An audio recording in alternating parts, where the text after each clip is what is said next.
three important phases.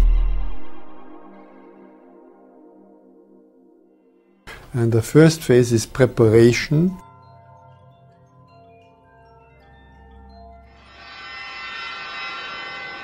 And the second one is the experience itself.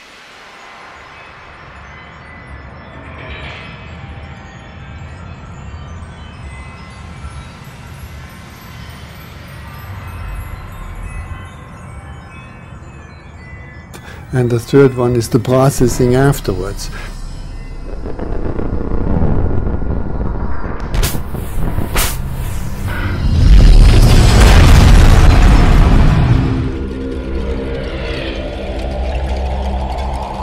Now, it doesn't make any difference which medium you're using.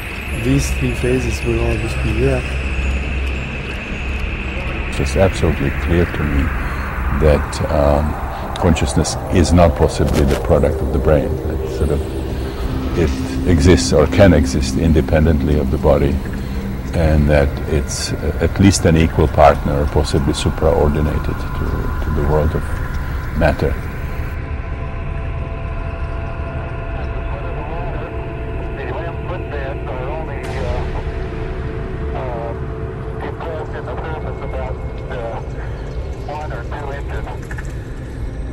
By contemplating the images of mythology, we get in touch with those powers within ourselves.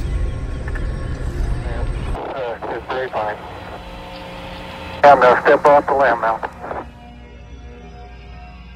We are animals. We are beautiful, living mammals on a garden planet. Feeling the pleasure and the joy and the ecstasy of that reality is our birthright. It took 14 billion years on this planet for evolution to create a species capable of understanding evolution and capable of understanding nature, the atom, the gene, the brain, such that we can either co-destroy or co-evolve. The journey is about to begin.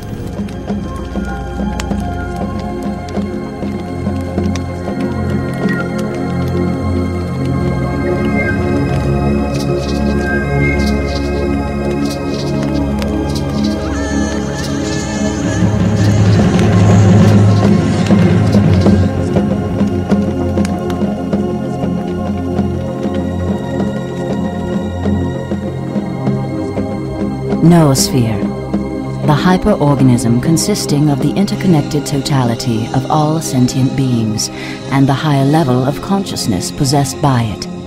The planet doesn't have any problems except people. What we are experiencing, the global crisis, is really reflecting somehow the level of consciousness evolution in the species. I mean, if we could have our heads and hearts in a different place, you know, the planet could look very, very different.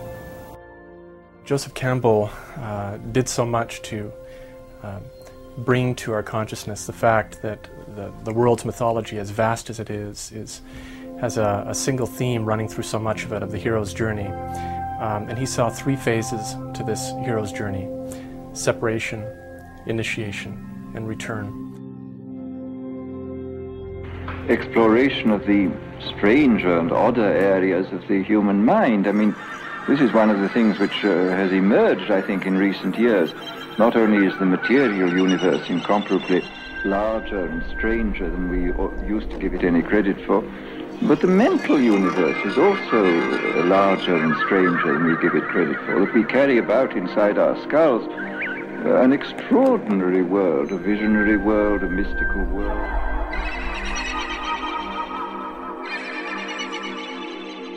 In terms of the times we live in, we have opportunities for spiritual growth and development that never existed before in the world.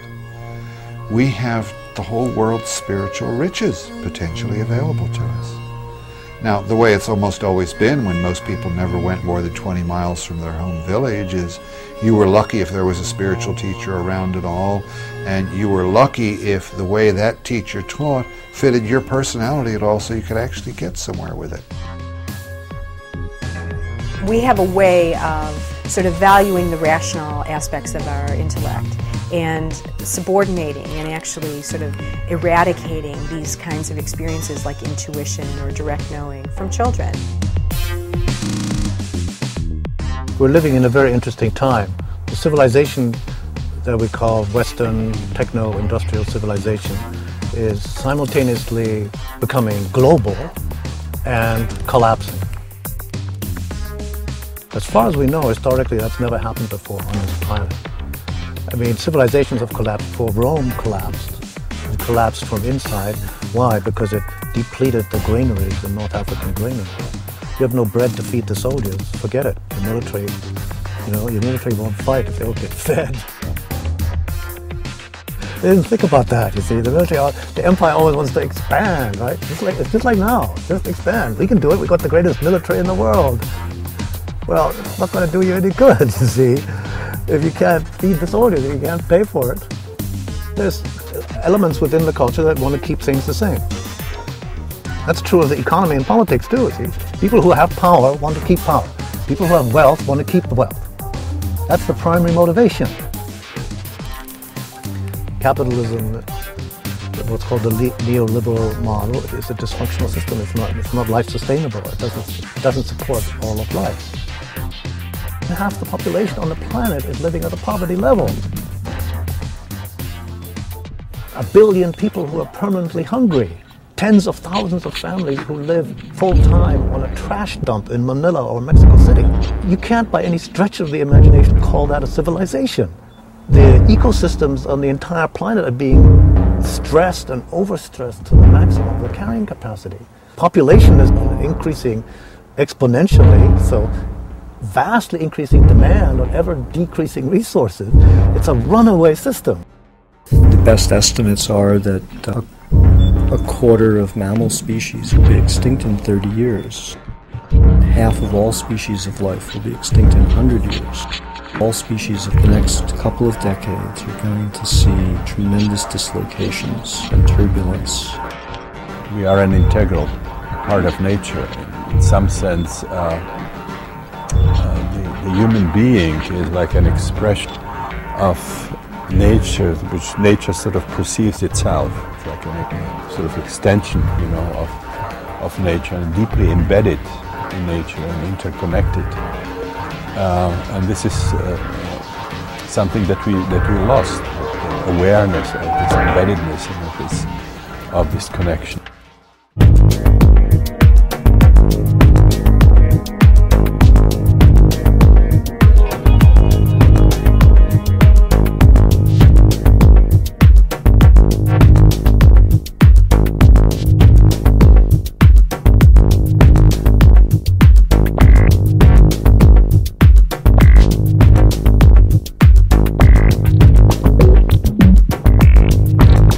Shaman is one in contact with the spirit world.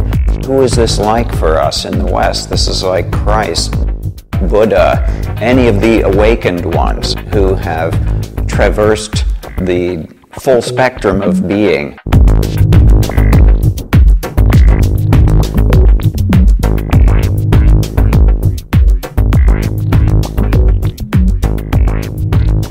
Myth itself was probably formed out of the initial shamanic experience of going out into these other worlds and having these otherworld experiences and coming back. And I think one of the main things that the shaman actually does is bring those experiences down into language. Shamanism, a worldview within which mediation between physical and spirit dimensions becomes possible through ecstatic states of consciousness. The study, the appreciation, and to some extent the sharing of shamanic experience is an important bridge back to a consciousness, which was the dominant one many thousands of years ago. The basic principle of shamanism, as I come to understand it, when it's stripped of the cultural particularities, is the use of entering an altered state of consciousness, an expanded state of consciousness, and for the purposes of obtaining knowledge, for healing, or seeking guidance or vision.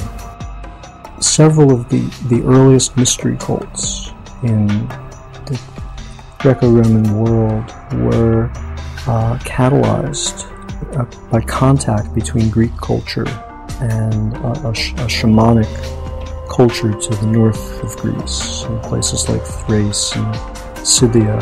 And around the 7th century BC, the argument goes, trade routes opened up between Greece and these northern regions, and the Greeks came in contact with shaman-like characters. The principal feature of shamanism is that the shaman is able to leave his or her body. It's called ecstasy, ecstasis, to stand outside the body. The shaman has something inside him or her that is detachable from the body, that can leave. And this is the source of the shaman's ability to heal, to bring esoteric knowledge back to his or her people from other realms. The Greeks, when they encountered this phenomenon, seem to have generalized it in a way that the shamans themselves haven't. And among the Orphics and the Pythagoreans especially, came to be believed that not just the shaman, but all human beings, in some sense, possessed this fundamental duality, that not only within the shaman, but within everybody, there is something that is detachable from the body, that is not made of matter, that especially is not born when the body is born and does not die when the body dies. That's something that it was given a name, and the name was Psyche in Greek. Psyche is how we pronounce it now, and the word means soul. And this is the origin, as far as scholars are able to determine, of the concept of the human soul in the history of Western thought. And so there seems to be a very mysterious shamanic catalytic element in the formation of the soul concept in Western civilization. And this then gets taken up by Plato. That becomes an absolutely central part of his philosophical system and worldview, that then serves as the foundation for the subsequent history of Western thought.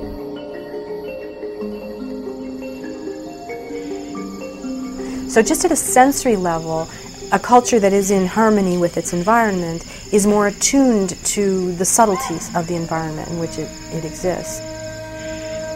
When you go into the Amazon, just at the material level, we think of food as something that comes from the grocery store. They're able to see subtle things in the forest that from our untrained eye are invisible. If a plant at, say, 3,000 feet elevation up the side of the volcano comes into bloom in, late April, then people who are up there gathering herbs recognize, when that blossom comes into bloom, that means that particular little fish down in the tide pools down the coast will also come in, and it's a time to go catch that fish. So they've got a system of watching how the whole network of life forms are creating this calendrical signaling system. And then wherever you are, if you're tuned in enough to know that system, to have recognized it through generations and generations of observation, then you know how to steward, really, how to take what you need and take care of all of these different parts of that complex system. That's the level of attention that ideally we should be paying to nature right here. Shamanism is extremely important for several reasons. One is that it's one of the best ways to give the dominant culture a way of seeing that the natural world and human nature are not so encased as the current paradigm would suggest. Amazing things happen and can happen and even can be made to happen. There are other dimensions, there are other beings, other ways of knowing, other ways of experiencing, and there are rules and procedures which make this happen. It's interesting that they use two metaphors for shamans or descriptions. One, they call them trackers. That's like also called soul retrieval, or it's like psychotherapy, or like diagnosis of an illness, you see. The other metaphor they use is spirit lawyer. They say problems arise in a family, or what we would call psychological problems, and sometimes physical illnesses, because we've offended their spirits in some way, or we've failed to acknowledge them properly.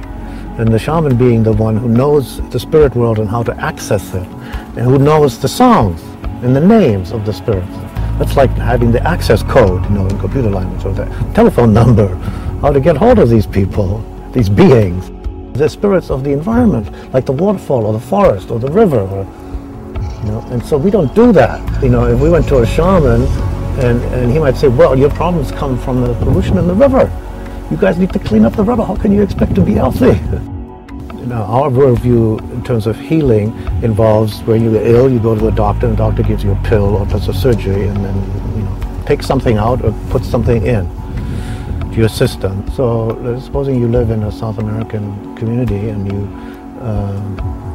you feel out of sorts, and you go to the shaman, he or she might take ayahuasca before he gives you anything, in order to see what is the origin of the illness by using expanded perception. Then he's likely to express that in symbolic languages. He might talk about the serpent, or wouldn't necessarily say viruses or anything like that. And he might talk, very often he'll talk about sorcery. If somebody has negative intention to you and sent you a little dart. Now we think that's ridiculous, well, sorcery doesn't exist. But what it is it's a recognition of the power of thought. So every time you think a thought, you're affecting the consciousness of everyone who comes into contact with that thought, including the collective. So every time we think a thought, for example, that's why programming in the media is such a phenomenally impactful course. We participate in it and we feed that system and we're fed by it. And just think of the multiplication of thought forms and images that stimulate you to buy stuff, and that's the salvation of happiness.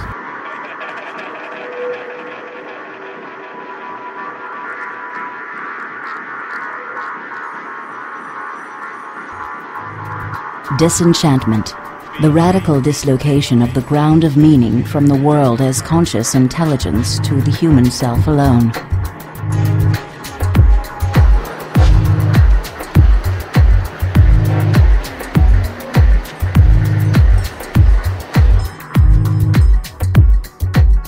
New media and technologies have been a great boon to humanity, but at the same time, there's a great distancing between ourselves and reality. All kinds of filters go up. Through our disenchantment with the natural world. In tribal cultures, there's often rites of passage. It's almost universal that young men and young women will have initiatory experiences that will introduce them to the other world. And definitely losing our connection to those kind of rites of passage has, I think, been a huge problem for our society. And it's something that it's very hard to bring back artificially.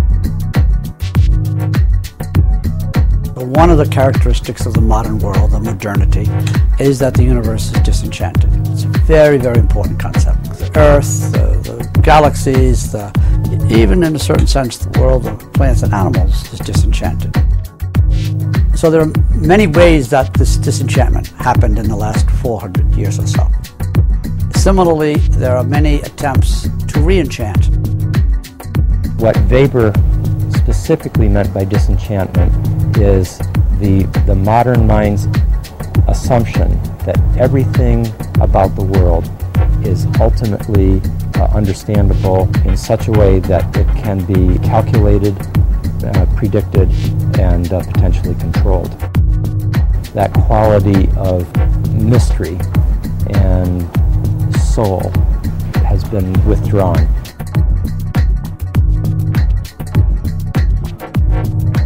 One way of kind of showing the difference would be to take the primal perspective.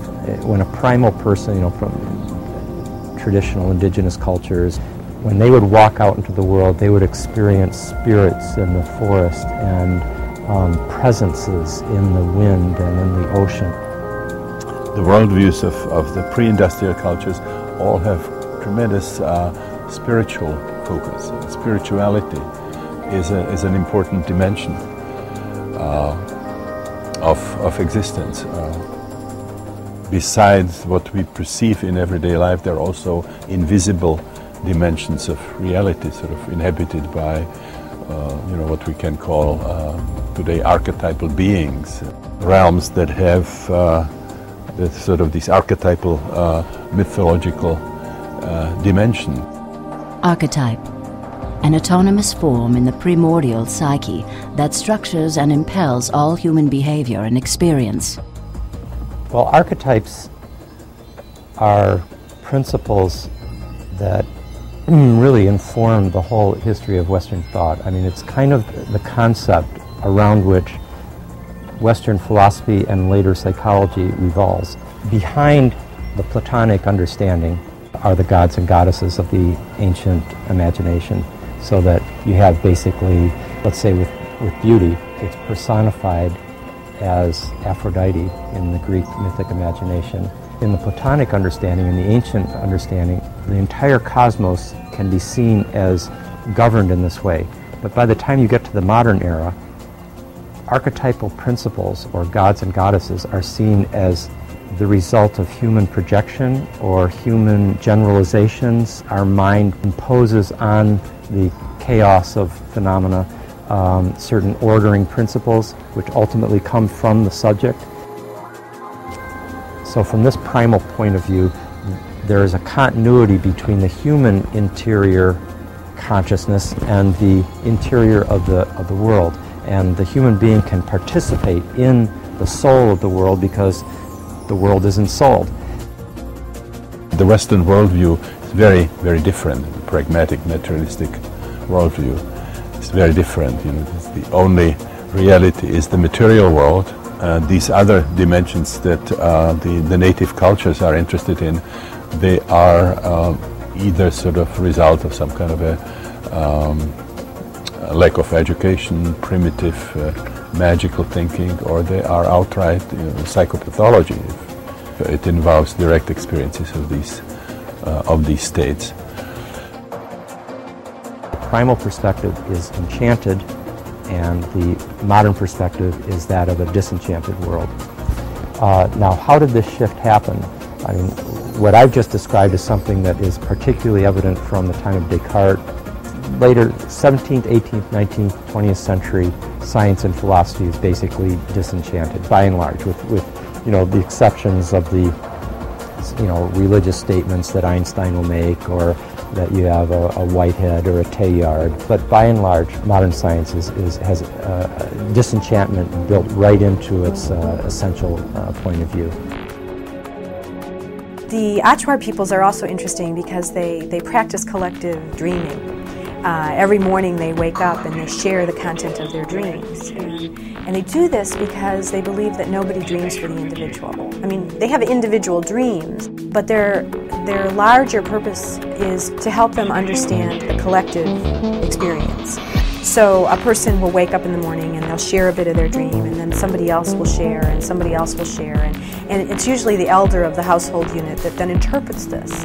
And they come up with a collective interpretation of their individual experiences in such a way that they use it to predict their practice. So should they go hunting today? Should they go fishing? Will there be visitors? Should they travel? Will there be danger?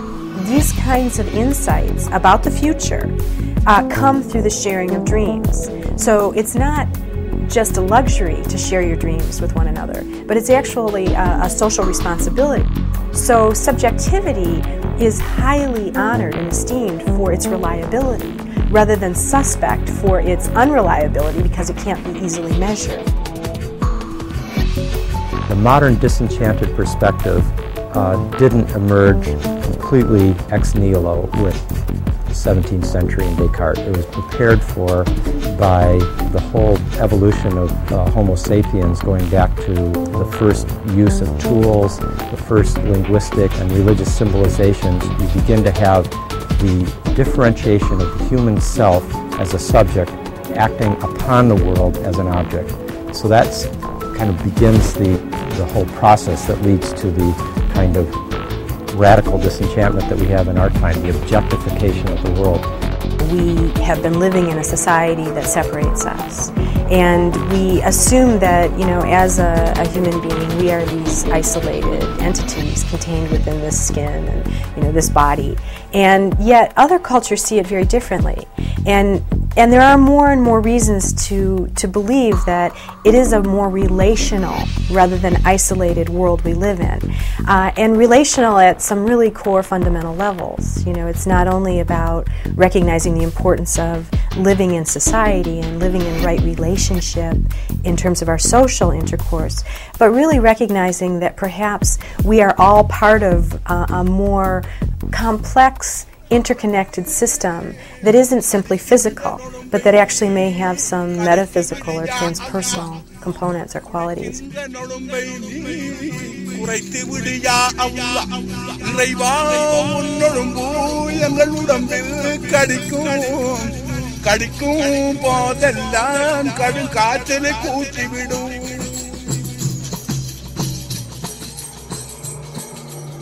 Well, the notion of an interconnected world rather than a world of objects is both new and old, very old. Thomas Berry said, we're moving from a world seen as a collection of objects to a world recognized as a communion of subjects. When you recognize that everything has its own inherent subjectivity, that is consciousness, that is spirit. That's what the native indigenous people, shamanistic societies would say. Everything has spirit and consciousness. And you treat it that way. Not quite correct to say it's communication, because communication applies A to B. Communion is much closer than that. See, and as spirits, we commune always telepathically with another being. We merge our consciousness. It's sort of like love. You feel like you're in the same consciousness as somebody else. Interconnectivity is the ascending archetype, I think, of the 21st century, this discovery of this profound interlaced quality of existence at all physical and spiritual and mental, psychological levels. The modern worldview is being replaced by, some people call it a postmodern, but I think it's ridiculous. You could say it's a systems worldview. And the modern worldview is mechanistic and atomistic and linear causality and quantitative, and the only real realm is the realm of measurable objects and forces. Everything else, that means images in your mind, thoughts, intuitions, imaginations, symbols, anything that, dreams, anything that is merely subjective. Values is merely subjective. Values are not objective. Therefore we can have a science that can make bombs and obliterate thousands, all this kind of thing, and devastate the atmosphere, and we can say, well, we're scientists, we don't deal with values, that's politics, you see, and economics. Our crisis is a birth. It's a birth of this new humanity that's been prefigured in the mystics, but now going to be pressured by the crisis. It took all of those years for the crisis to mature. Entrainment, the phenomenon whereby energy systems tend to become harmonic while in proximity. Rhythm and dance, are among the most primal expressions of a culture and of the communal tribal bonding.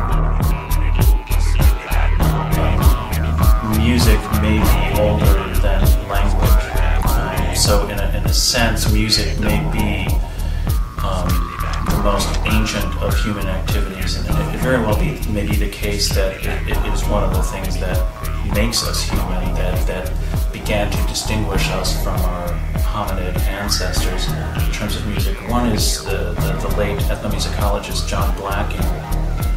He had this kind of interesting idea, what he calls proto-music and proto-dance. And his idea is that the origins of music were not functional. The origins of music were ecstatic in nature. And so essentially what he was proposing is that there would be rudimentary rhythms that they would play, and they would have these ecstatic experiences dancing, and then they would just sort of spontaneously emit these sounds that the body produces when you're in an ecstatic state. And he really feels that this is the origin of singing and vocalization and so on and so forth.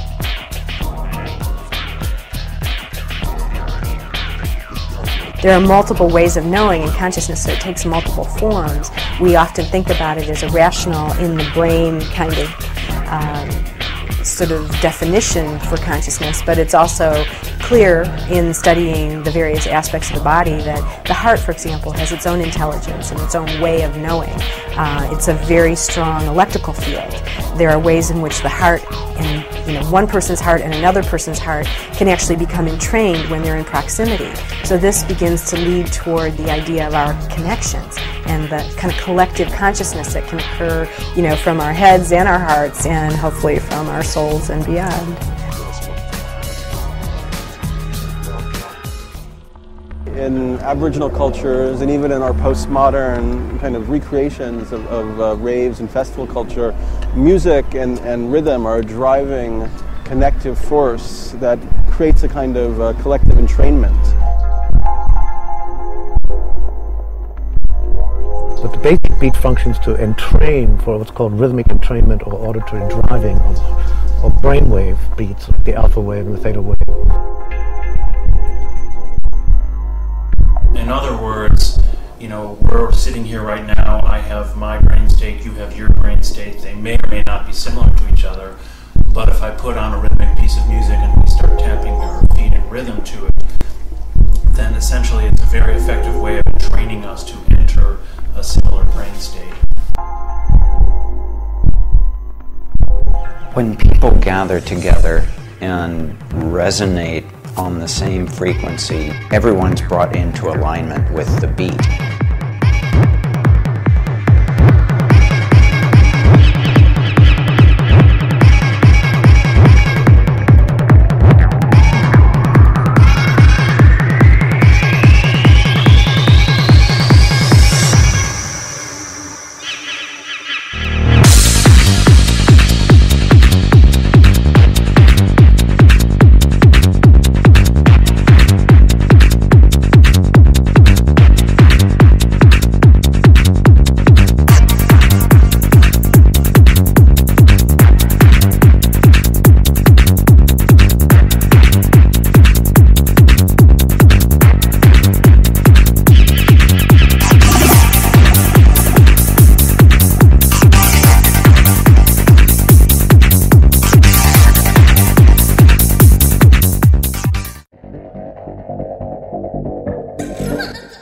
I think on another level, this whole question of entrainment is really interesting.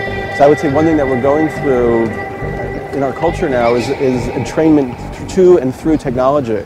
That people are being entrained by the internet, by cellular communication, by the whole mediated superstructure that we're enmeshed in. And to me that almost seems like part of a process of creating a global mind or a kind of new spirit consciousness that may be part of this initiatory process into the next level of human consciousness.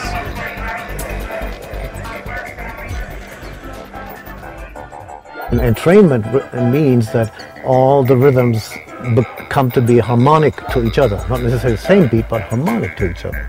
And then if numerous people doing it at the same time, you have the beats of the different people, the rhythms of the different people being harmonic with each other, as well as like you would have in choral chanting, and they're harmonic. They're not singing the same note, that's not the point, but they're harmonic and therefore resonant with one another, so it would produce tremendous feelings of oneness and bonding among people, regardless of the content. See, they may be thinking different thoughts and having different pictures and going on in the mind. That's the basic idea. What's the DJ doing, or the musicians? They're driving. They're like the conductor, basically, of the whole scene. So, just like a symphony orchestra has a conductor, make sure everybody's on the same page and playing the same time and tempo and so on. The difference between of a dance, like a rave, is that there's not the musicians, the performance, and the audience. This basic drum beat is the basic method when you do a shamanic journey without drugs. There's a certain beat you use to travel on, and then there's a signal that you get that means stop, and then there's a fast beat that means come back to your starting point. Because that's the whole point. You want to come back to your starting point. It's always an going in, really, and then a return journey with the knowledge or the information that you obtained. But it was interesting to me to see that when you look at cross-culturally, the studies of the mushroom shamans in Mexico or the Native American church, or the ayahuasca churches in Brazil, they use singing, but it's always rhythmic singing. You listen to Maria Sabina do her chants, and it's like the ayahuasca thing is the same. The peyote one too, a little faster sometimes. What does that do? That means you keep going, you see. It encourages you to keep going. And therefore counteracts the tendency you might have to get hung up, either distracted or seduced by something, or terrified or paralyzed by something. You just keep going. Through entrainment, that would be similar to when you're choral singing and chanting together. In addition, the rhythm, I think, has another function in terms of shamanic journeys, divination journeys, in the sense that, and this is why in the European cultures, you see, they say, the shamanic cultures, they say the drum beat is the horse, and it's the vehicle. And when you're listening to the drum beat, it furthers your concentration. You have something to concentrate on. It's like as soon as you hear the drum, then you'll be reminded of what the purpose is. And you're reminded of what you're doing. Oh yes, I'm on it. Let me get back to what I'm doing. To look at the history of these West African possession religions as they come over to the Americas in the slave trade, and of course they are not allowed to practice these religions in the form with which they are accustomed. So for example, in the United States the drum was outlawed. The only place in the United States where the drum wasn't outlawed was New Orleans. People in a drumming circle or in an ecstatic dance setting are connecting themselves with the continuous legacy of the incarnation of vitality in the form of Homo sapiens. Oral skill in African American culture, and you can trace it all the way back to West Africa, the griot or the Jolly tradition, where these were sort of court poets who had a sacred function and memorized these long poems of, thousands or tens of thousands of words and so forth. And it goes through, various street lingo in African American culture, and you can even see it in people like Malcolm X or Martin Luther King Jr. or Muhammad Ali, or where there's this kind of function of sacred language.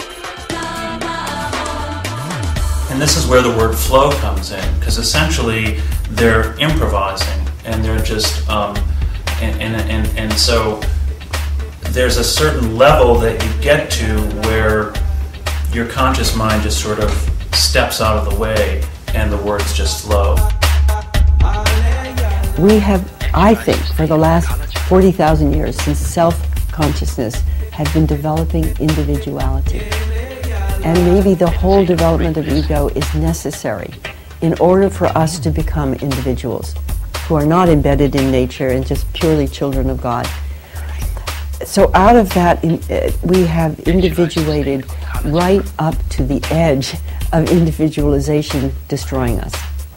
Now, the way we become multicellular, the way we join together, is first of all by individuals feeling the need to find that divine self within, because you can't really join as an ego with ego.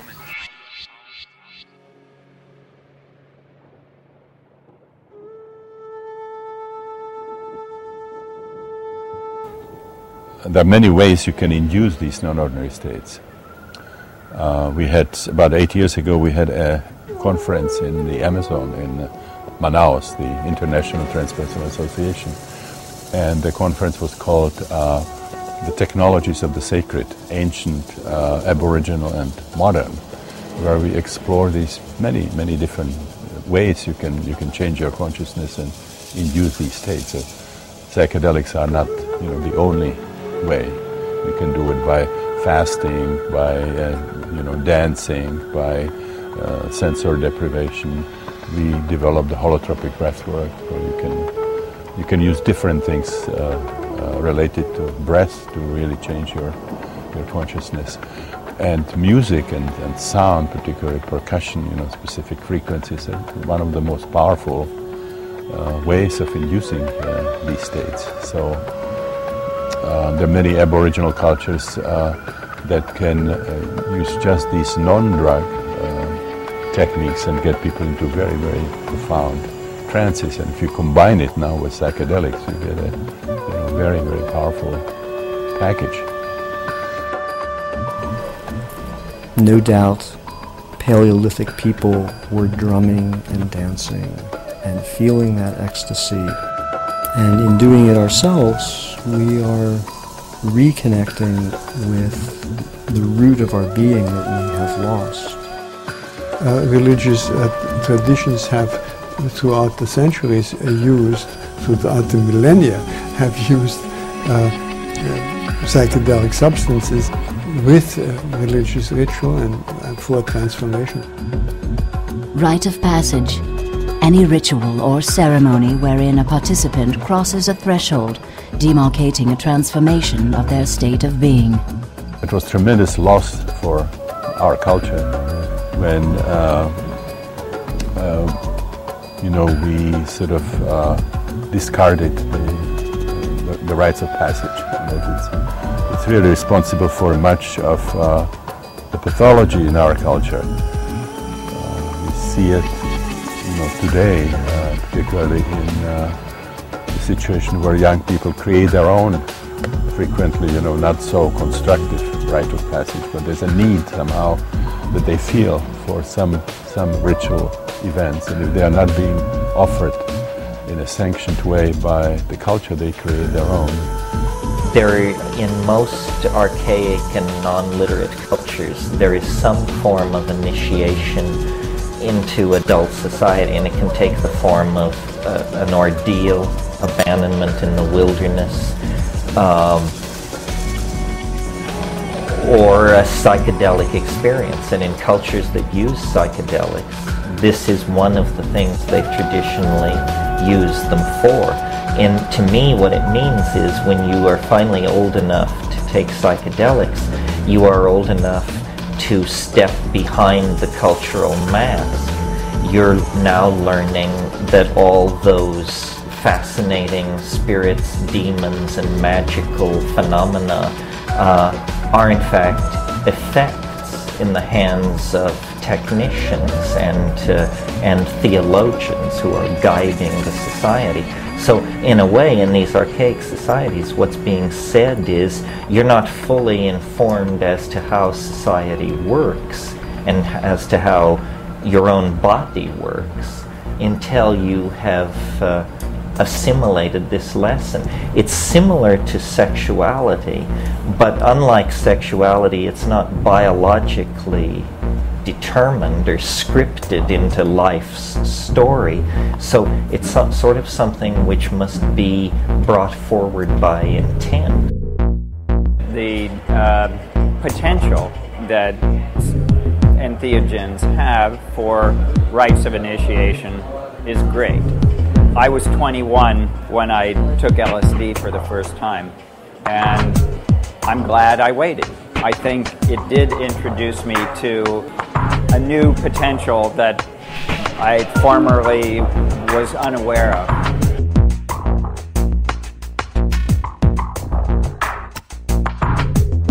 It seems that because we're in this sort of postmodern vacuum, in a sense, where we've lost our connection to ancient practices, initiatory cultures, it's almost like there's a kind of spontaneous reemergence of these forms or an attempt to recreate them. So we see this with rave culture, with Burning Man, with all these festivals and so on.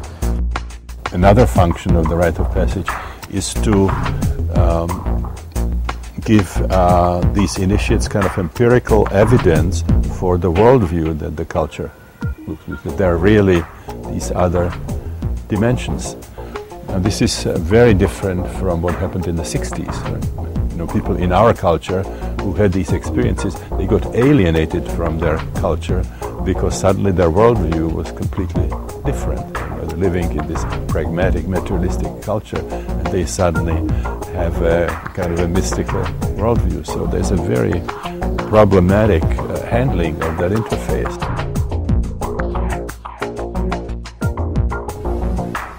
Because modern Western science won't deal with the subjective at all, because they say you can't deal with the subjective objectively.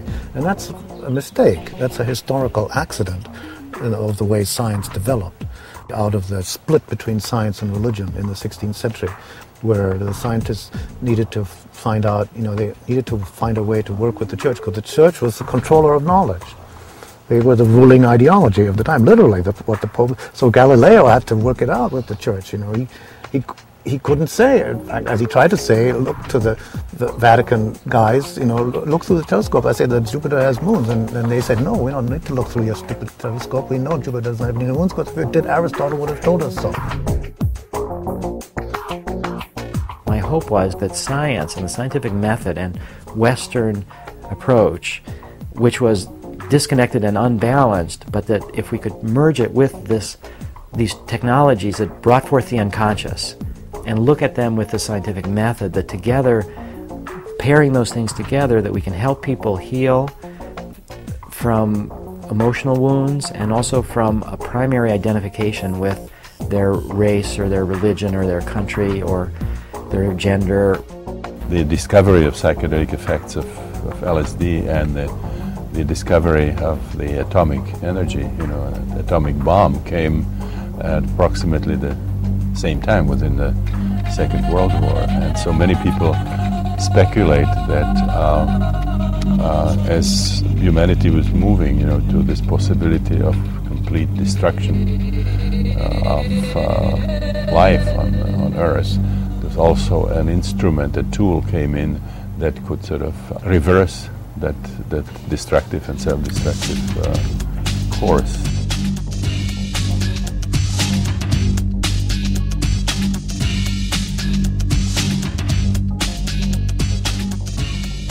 Huxley's vision, and he anticipated that in the 60s psychedelics could not be tolerated, that our society was not ready, that they could not have these potent catalysts of change prevalent within the culture. And certainly much of the upheaval of the 60s, certainly a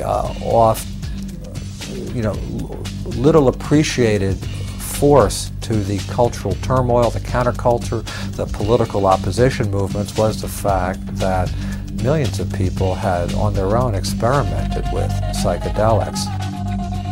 Ramdas,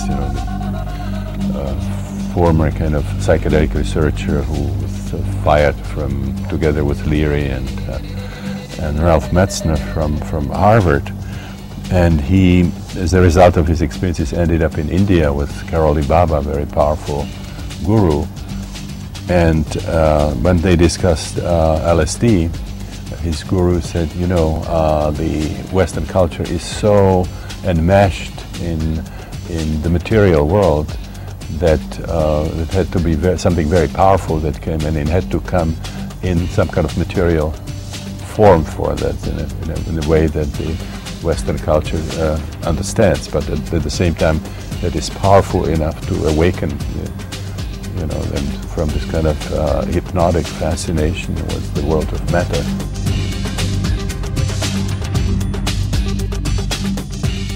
I think what we found in the 1960s was a kind of attempt at a modern mass cultural voyage of shamanic initiation. So it was a kind of reaccessing of these deep mythic structures that the modern world had lost.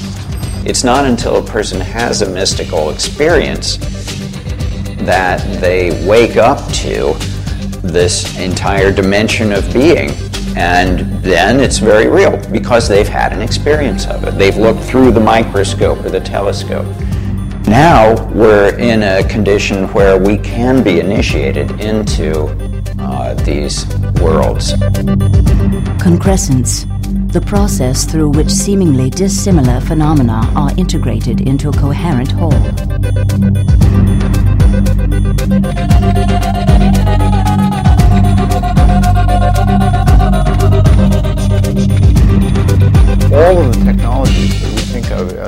modern internet and the personal computers were really created first in an area around Stanford University between 1960 and 1975, at the same time that there was both a vibrant counterculture and ideas about augmenting human intelligence, augmenting the human mind, were being pursued both by the technologists, and they were sort of alive in a lot of the counterculture community that was taking place around Stanford.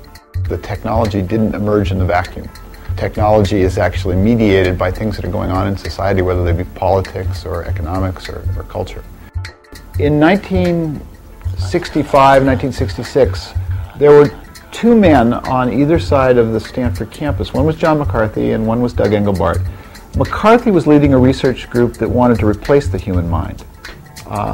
He was exploring these technologies called artificial intelligence. And artificial intelligence at that time, the researchers thought that they could create a computerized artificial intelligence in a decade. On the other side of the campus, Engelbart was doing something different. He was trying to augment the human mind. He was trying to build a set of technologies that would allow humans to cooperate more quickly and invent things more efficiently. I've really struggled to try to understand what the relationship is between the use of psychedelic drugs by a small community of people during the 60s and the development of computer technology. And I'm still uncomfortable by saying one led to the other. It's clear to me, however, that they both emerged at the same time, and there were aspects of each that resonated. Doug Engelbart had this idea about amplifying the human mind. The people who were exploring LSD during the 1960s wanted to expand the human mind. Those were very similar ideas, and the impetus was related, and they resonated back and forth. And I think it's possible to say that each side drew on the other for sort of vision and inspiration. The threads that were emerging in California on the edge of the United States in the 60s led to both, and I think it's not a coincidence. They both happened, within the space of 5 miles.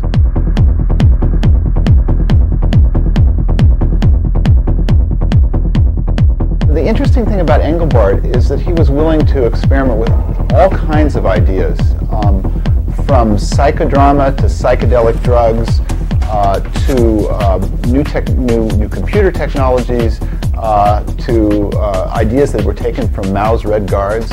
And so it was a wild and unusual time. I mean, if you went into SRI back in the 60s, on one floor you'd have these guys with white shirts and pocket protectors who were designing smart missiles. And on Engelbart's floors you'd have, oriental rugs and pillows and yoga workstations and wine and drugs in the refrigerator. Just a very different cultural atmosphere, and out of that came most of the important ideas that would become personal computing.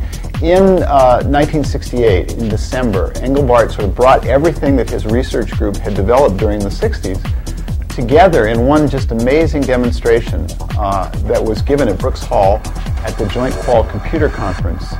And he had a huge screen, a video screen, which was very unusual at that point to have an interactive video screen. And he sat up on stage, and he had a mouse in one hand, a keyboard. He had a display for himself. He had this thing called a chord key set that allowed him to enter textual information with his left hand while he was mousing with his right. And on the screen he had windows and hypertext and all the visual stuff that would become sort of the modern computer interface. And you have to remember that at that time, computing was not interactive. You would take your stack of cards and you would hand them to the sort of high priest of the data center. And Engelbart blew all that up. He showed 1,000 of the best computer scientists in the country a very different model of computing. And everything was different after that demonstration. It was called the mother of all demos. And what's significant is that a lot of his ideas emerged not just from sort of a pure set of technology events, but from this real sort of open exploratory group that he put together in the midst of both a political and a drug counterculture.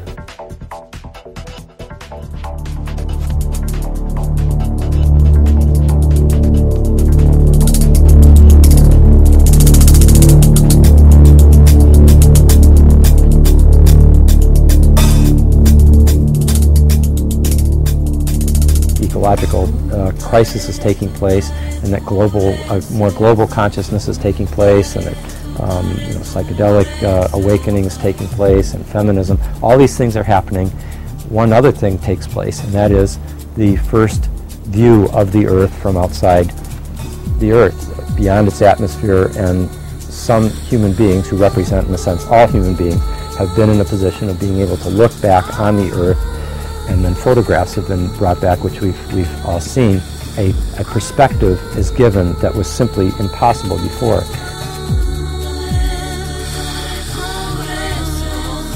In the 60s we were born.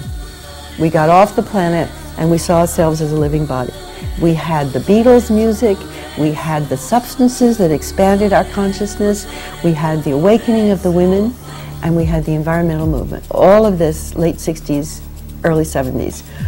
And we began to realize that we're overpopulating and polluting. We didn't even know that until around the 60s. We're learning we have to coordinate as a planetary body. We didn't have to do that before. We were all separate.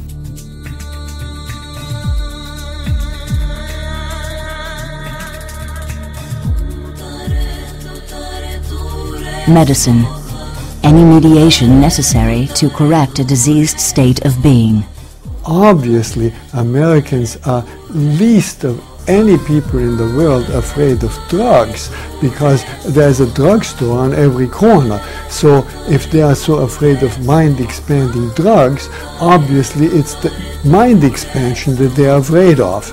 And we are made afraid of mind expansion by precisely the people who have a vested interest in our minds being quite narrow.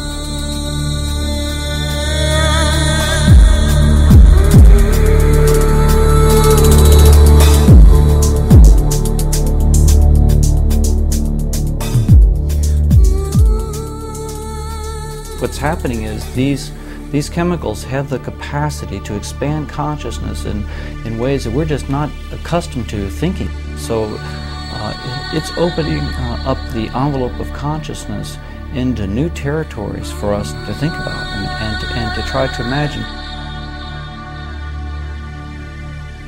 In many respects, the war on drugs was fueled by the fears of Tim Leary and what he had to say, and the surging use of psychedelics by youth during the 1960s. The young generation with these states had many dimensions. That, one of it was certainly that aesthetic aspect, just the beautiful display, but there was also an element of tremendous freedom, sort of disinhibition.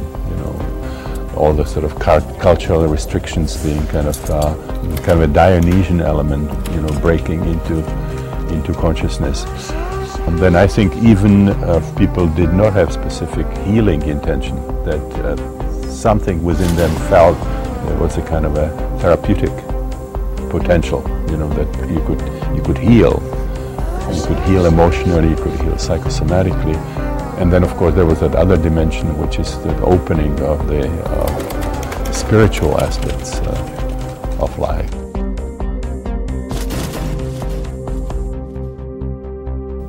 Native peoples around the world have developed structures and rituals which optimize safety. And there's a lot to be learned. There's a lot to be learned about how critical set and setting is to outcome. Also, intention, why individuals undertaking these kinds of experiences. And with some substances, I think it's very important that young people understand that these are not recreational compounds. They're very serious. They're considered sacred medicines by many peoples around the world. In the United States of America, 300,000 U.S. citizens ingest a Schedule I substance legally as their sacrament. This is literally the non-drug use of peyote. It's a religious sacrament, it's not a drug. The plant hallucinogens in particular have profound implications for the treatment of addictive disorders. There's a good deal of interest in the West African plant Iboga. Personally, I believe ayahuasca might prove to be the ideal plant concoction. One that is in the works is to offer MDMA to people who are with advanced stage cancer and have been given a prognosis of less than 12 months of remaining life, if it helps, as I think it might, and cuts down on anxiety and may actually cut down on the need for pain medications, which means that they're less sedated, they're more alert, they have more ability to be cognitively with it. That's really important for those individuals and their family. For the last 4 years, I've been working to develop a protocol for MDMA-assisted psychotherapy for post-traumatic stress disorder. This paradigm was not acceptable 35, 40, 45 years ago. Are we at that point in time now where we will be able, in a sanctioned manner, to move this field forward? At least get rid of the fear and find a setting within which this can be done safely and carefully, thoughtfully. We had many powerful technologies of consciousness. We know very easily how to alter consciousness, how to go to different states, but bridging that gap between what we find there and our everyday reality and everyday life, that has been the challenge. People go there, find love, find compassion, find transformation, but then later they go to their everyday life and the usual patterns come back.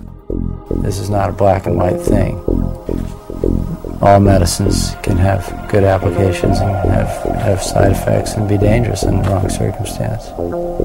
Feeling that we are less safe than we actually are, feeling threatened on some level and feeling that we have to be in control, in charge. This can be seen from the individual dimension to the collective dimension. What was happening between the United States and the Soviet Union, where we produced so many atomic missiles that 1% of it would be used, it would be all over. We want to be so safe that we actually create a very unsafe world. So a lot of this kind of inauthentic tendencies, the tendency to constantly have more of what we have, need to double, triple the gross national product as something that's guarantee a good living standard is just a fallacy. The countries that have achieved that have achieved a high level of economic standard, don't necessarily benefit from it emotionally. Actually, there's more violence, there's more suicide, there's more alcoholism, addiction, divorce, and so on.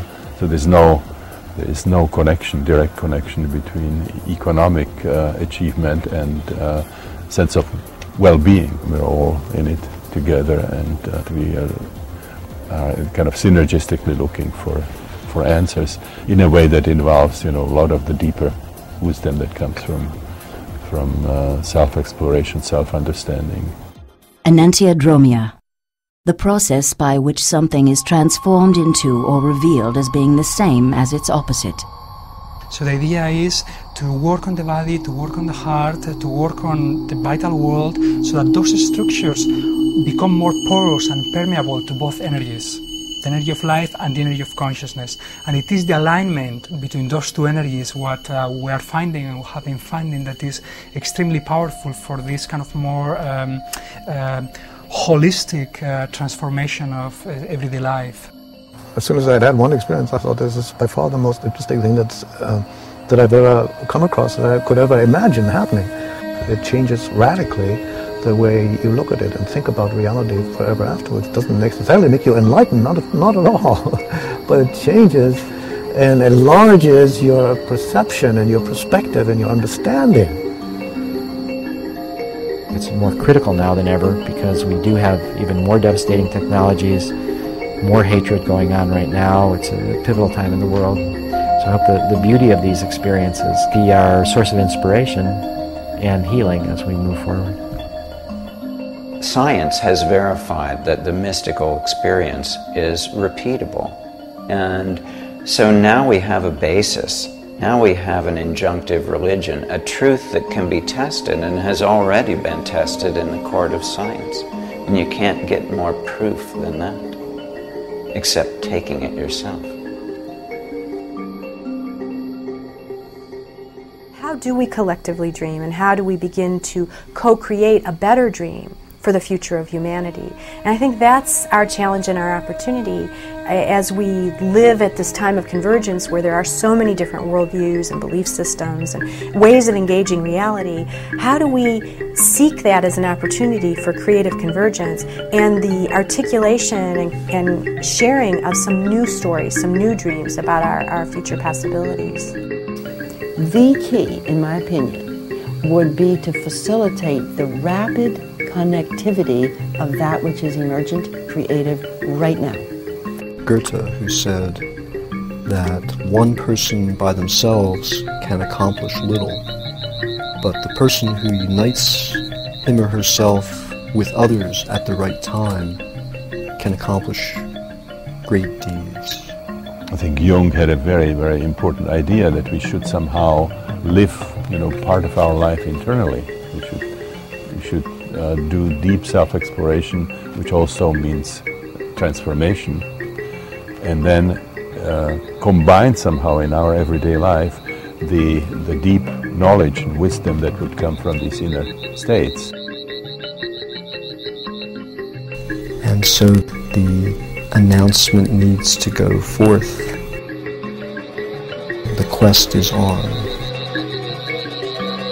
The journey is about to begin.